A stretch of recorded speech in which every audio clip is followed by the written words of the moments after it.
We will now hear from the Honorable Nancy Pelosi, Speaker of the House of Representatives.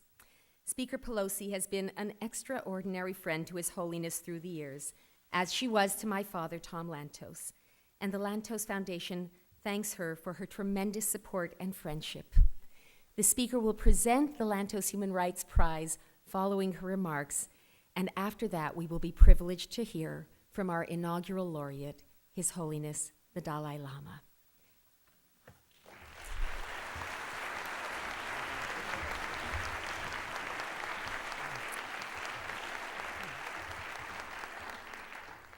Tashi Delay. Thank you, Katrina, for bringing us all together here today on this very special occasion and for continuing your father's work for justice around the world. The red thread that you began the conversation with this morning brought many of us together so many years ago, a generation ago, when Tom Lantos invited us to join His Holiness the Dalai Lama in the capital of the United States. He invited His Holiness, and it was the first time His Holiness would visit the capital. But as Tom told us then, it was his invitation, but it was his wife Annette's idea.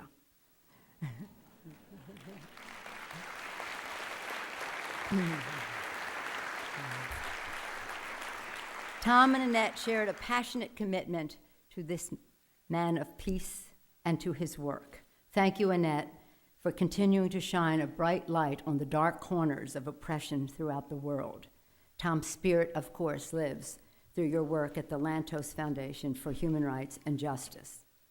It also lives in the House of Representatives. We are proud to continue Tom's work through the Tom Lantos Human Rights Commission as an official entity of Congress. It builds upon the work of the Human Rights Caucus that was co-founded by Tom Lantos and John Porter, and it is now ably chaired with great conviction by Frank Wolf and by Jim McGovern. We thank them for their leadership. We heard from the chairman of the Foreign Affairs Committee. It's clear to see, Your Holiness, that Tibet has a friend in the chairman's office of the Foreign Affairs Committee, with Howard Berman, previously with Tom Lantos, and before that, Ben Gilman, who is with us today. Thank you, Ben, for your leadership as well. This has been bipartisan from the start. That special relationship between the United States and the Dalai Lama is almost as old as His Holiness himself. It goes back to when President Franklin Roosevelt sent the Dalai Lama, who was a little boy at the time, a watch that showed the phases of the moon and the days of the week, a wonderful gift of friendship, which also anticipated His Holiness's love of science.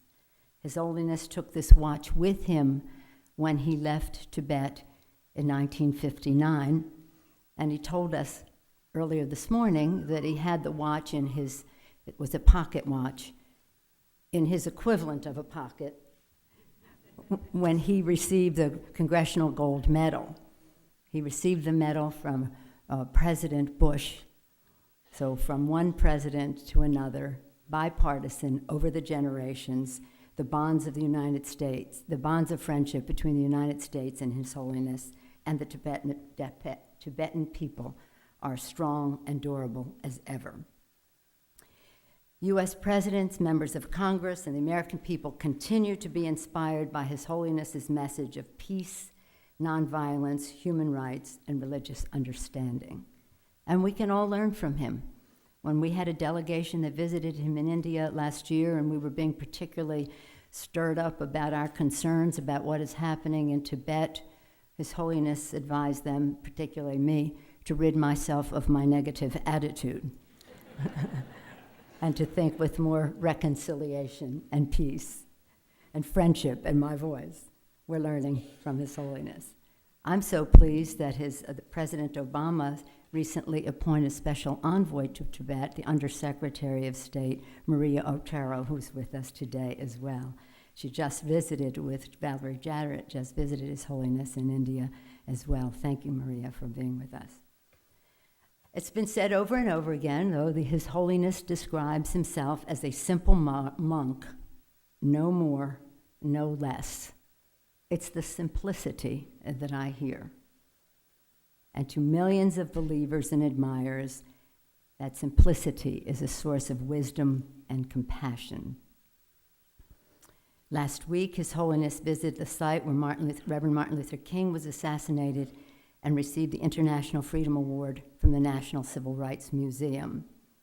That's why I'm so pleased that John Lewis is with us today, John. John teaches us every day here, Your Holiness, that each one of us contains a spark of divinity and therefore is worthy of respect. And we must remember that about everyone, including ourselves. And in the legacy of Dr. King and Mahatma Gandhi, His Holiness leads the way in employing the power of nonviolence to promote freedom of his people and people around the world. For more than 20 years, His Holiness has advocated for Tibetan autonomy within the framework of the People's Republic of China. His Holiness has expressed a desire to visit China and to engage directly with Chinese officials. It is our hope that the Chinese government will welcome this opportunity for a peaceful resolution of the issue of Tibet. The cause of Tibet is a challenge to the conscience of the world. We must not fail to meet that challenge. In fact, unless we speak out for human rights in China and in Tibet, we lose all moral authority to talk about human rights anywhere in the world.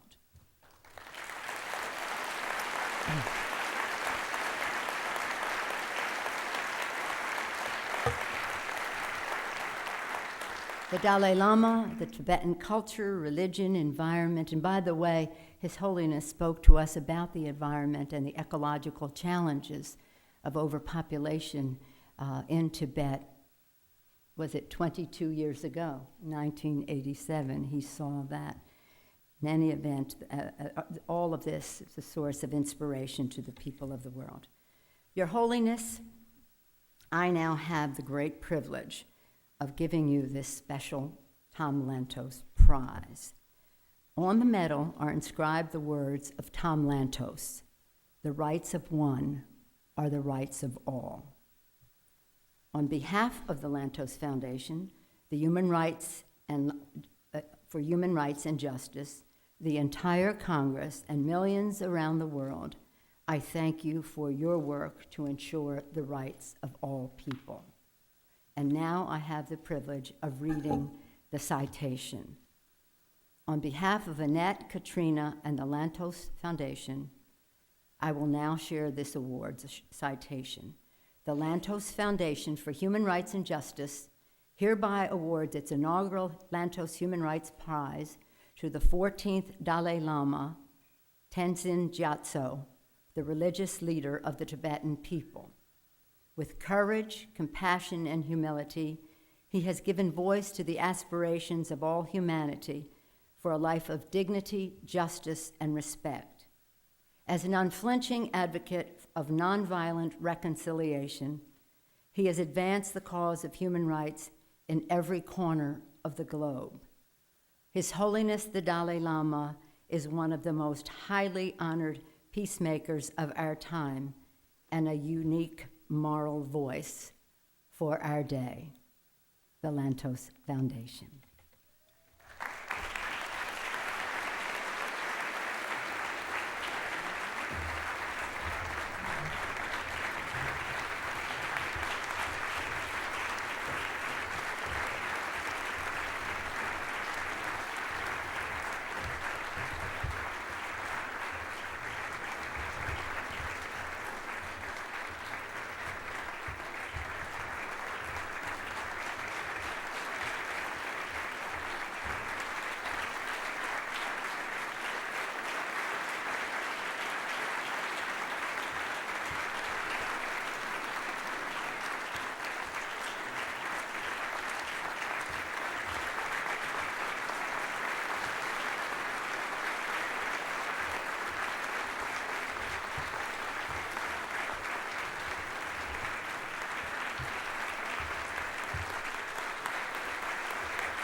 At the beginning, I want to speak Tibetan.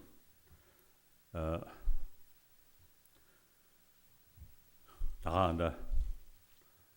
저서 존지 차당. 아니 다가한다. Republican 존지 차래. 맨전에 다 가소래.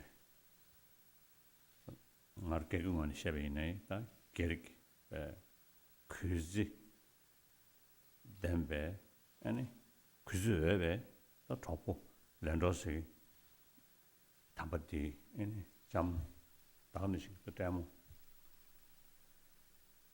엔티신데다 군주나마 먹고 싶어 스페셜이 나머 상황을 쉬어야 엔트한테 체지적 다 담바 강대 찬도하네 아니 차가 된다 싶게 나야 지다 아니 배지 차가 담고디 나도 썼어야 나머리 아니 믹스기다 가서 소화를 지다 그것이 실수슈인 Honorable Speaker, Senator McCain, Chairman Berman, and Mrs. Lantos, and also Katrina, family members of a very dear friend of mine, the late Congressman Tom Lantos, distinguished guests. It's a great honor and a pleasure for me to receive this inaugural prize of Lantos Human Rights Award.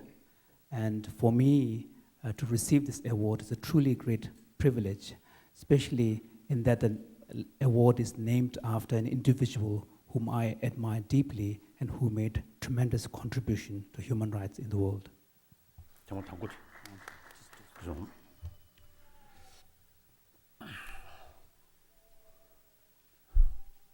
Firstly, I just want to express my condolence, right? And I'm very happy to see your face as before, very fresh and full of, I think, spirit. Although no doubt your wonderful late husband is passed away, so even his friend also is feel deep sort of feeling sadness, but you seems to keep still that freshness, so I appreciate.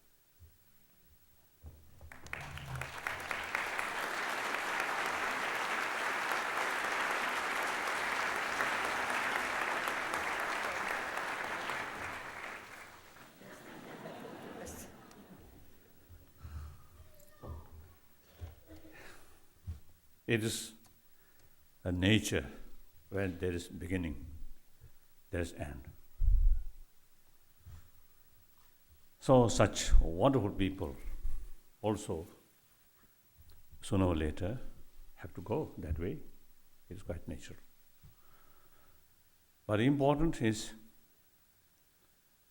their also the spirit and their wonderful sort of service to humanity that we must remember, and not only remember, but follow, carry on using that spirit and their wonderful sort of work for humanity, and particularly human right. That I always feel. It looks showing concern about individual human right or group of human right, group of people's sort of human right. It appears and concern is just few individual or group of people's sort of right. But I often telling those people who work for human right,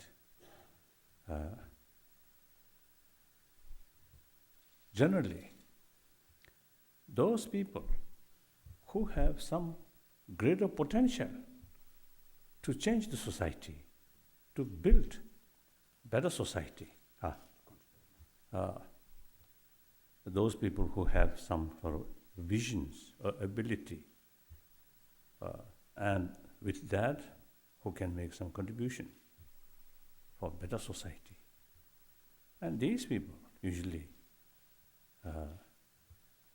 more dissatisfaction about the existing, let's say, the rule or system. So these people usually become the first casualty. So human right, taking care of individual human right or human right of group of people is actually carrying the further positive development of the community, of the society. So it is great work. And also, I think a very idea, human right, taking care about human right is the taking care of others' well-being. So that's act of compassion, act of human affection. So today, I think we, generally speaking, we are lacking about that, the sense of responsibility and taking care of others' well-being. So that's why unnecessary man-made problems still having on this planet. So therefore, those organizations or individuals who work for human right and right of the individual or as well as the group of people is really wonderful work. Then late Lantos, one of my real very close friend.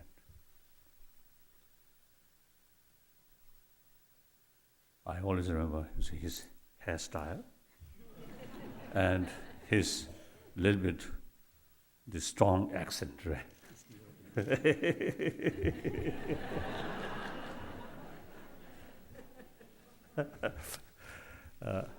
But he really, I think, carry his belief fearlessly and determined. That also sometimes necessary. I often is telling my Indian friends, India, although after independence, many decades, more than 6 decades passed, but India still need spirit of those freedom fighter, those Gandhians.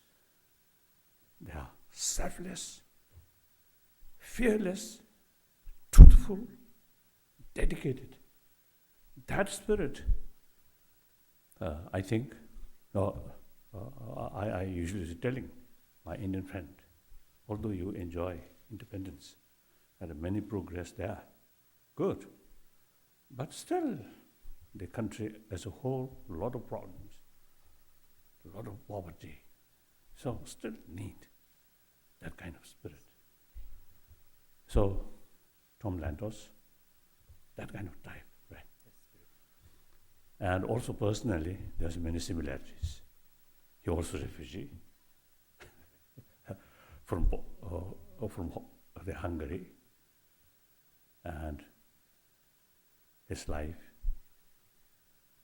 experienced a lot of difficulties.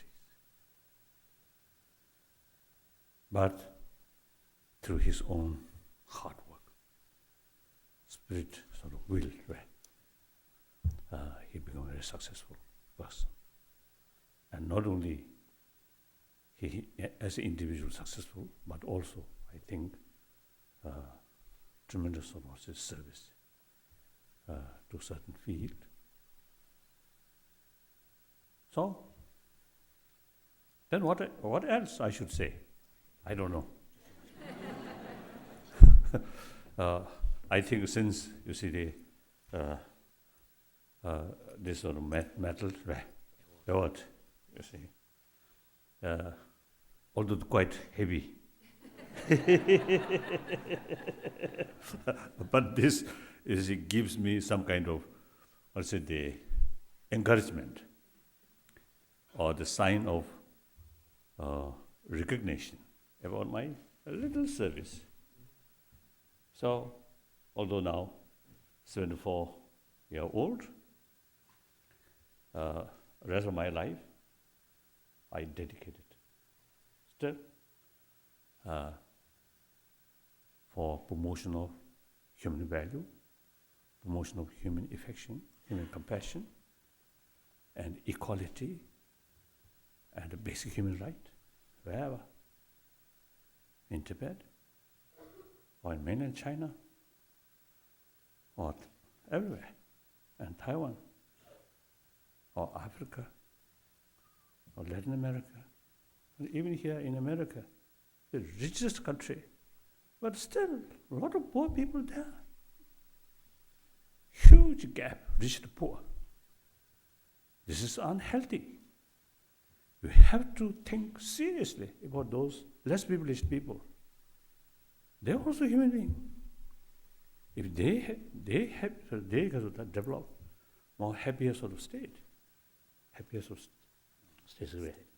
state, then whole American people should get benefit. So I think the idea or concept, freedom, liberty, equality, I think these are, real human value. So since my childhood, of course I do not know much, but when we heard America as a champion of liberty, freedom, democracy, and then perhaps maybe because of that watch, I developed some sort of love to America, some affection to America, maybe. I just told this morning, actually when I received that gold watch from President Roosevelt, carried by Tolstoy, you see, with American military uniform. I remember I very much attracted his uniform. So at that time, with that watch, actually the President Roosevelt, a letter and his picture with signature. So as a child, I have sort of keen attraction towards watch, not that letter. So, you see, I didn't saw that letter, and nobody told me what is the contents. Contents there. So that looks really a child, isn't it? Watch, very beautiful. So that kept since then. And occasionally, some sort of damage. So that watch also is hospitalized in Switzerland, few occasions. But now still, you see, still work perfectly. So in my, this time I didn't bring, but in last year, as you already mentioned, when I received the Congressional Gold Medal, so because of emotion, the watch which given me by one famous President Roosevelt. So I keep that watch in my pocket. So at that time, so receiving Congressional Gold Medal, the receiver's person's pocket on gold watch there. Both, you see, receiving from American President, America, the greatest democratic country.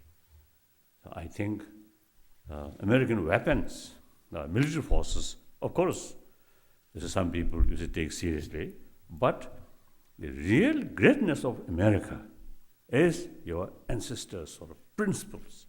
These are, in any cause, you must preserve these principles. That's important. Thank you very much.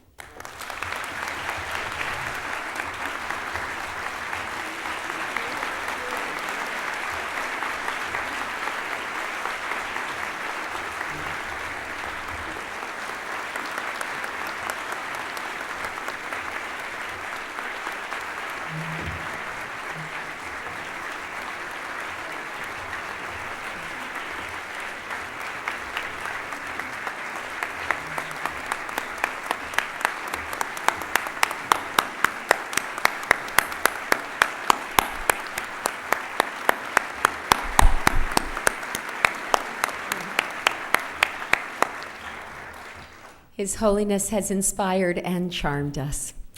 Our closing remarks will now be offered by Tomika Tilleman, the oldest grandson of my late father, Tom Lantos. Thank you.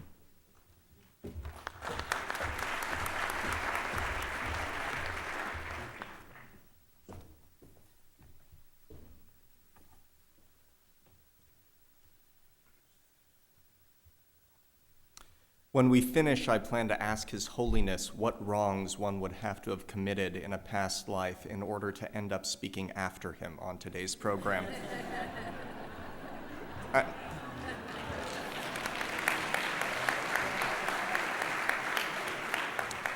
And I also want to convey apologies, both that I am not my mother and also from my mother. She had hoped to be here this morning and sends her love and greetings to all of you. The two men we celebrate today, the Dalai Lama and my grandfather, have crafted lives that could not be more deserving of our admiration. Both of them have known hatred and persecution and have responded not with malice or cynicism, but by dedicating themselves to ennobling the lives of others.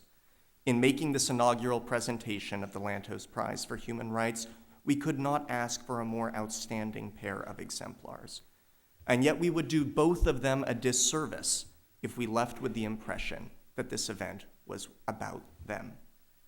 We know that ultimately not every one of us can be a Tom Lantos or a Dalai Lama. With some exceptions, not every one of us will chair the Foreign Relations Committee or serve as the spiritual leader of our people. Most of us are thankfully unlikely to endure the agonies of war and exile that imbued their lives with purpose and perspective. But we can and we must resolve to live by the principles that define their legacy. As we seek a more humane fellowship with humankind, we must look to their examples and have it inform our actions. The question before us is whether the rest of us will take a stand in the halls of Congress, in the heights of Dharamsala, or in the suburbs of San Francisco, and join them in the great battle on behalf of millions of our brothers and sisters who live in suffering around the world. That is the cause that unites us today. Some armies gauge success by tallying the numbers of opponents killed or wounded. In the fight for human rights, we measure victories in lives saved and suffering averted. But while the terms of battle are different, the stakes are just as high, and this is a struggle with no end in sight. My grandfather accomplished relatively few of his human rights objectives before his death, and His Holiness has worked for decades on behalf of the peace of his people. Measured against the magnitude of the challenges that we face, their accomplishments may seem incremental. A life saved here, a prisoner freed there, a liberty restored. But to those who they have saved, their efforts have meant everything. If you have any question of that fact, look at me or my mother or my aunt or my brothers and sisters and cousins, none of whom would be here today if a courageous diplomat had not stepped forward to save my grandfather from the Holocaust 65 years ago. This cause cannot move forward without our help, and we must ask ourselves if we are ready to continue walking the path that these great men have trod. When political prisoners are tortured in North Korea, when women are raped in Congo, when the innocent are locked in shipping containers in the deserts of Eritrea for peacefully practicing their religion, and when Tibetans are denied their liberty, will we give of our time, our talents, our resources on their behalf? Will we work within our sphere of influence, however lofty or lowly it may be, to advance the frontiers of decency? The efficacy of the prize presented to His Holiness this morning will be determined by whether we answer those questions in the affirmative. It is my hope and conviction that we can and will meet this challenge, that when we return to our homes, our jobs, and our families, we will remember that this morning was not simply a celebration of the Dalai Lama and Tom Lantos, but an affirmation of the principles that should guide us all.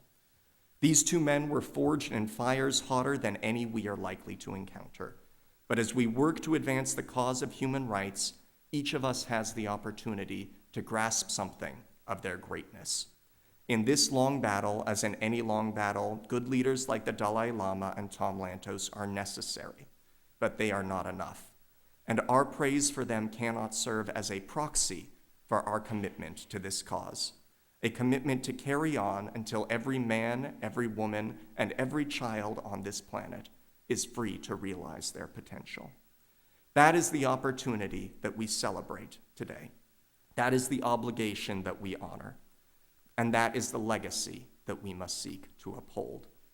On behalf of the Lantos family, we would like to thank you for your presence here today, and we look forward to working with you to carry on this struggle for another generation. Thank you.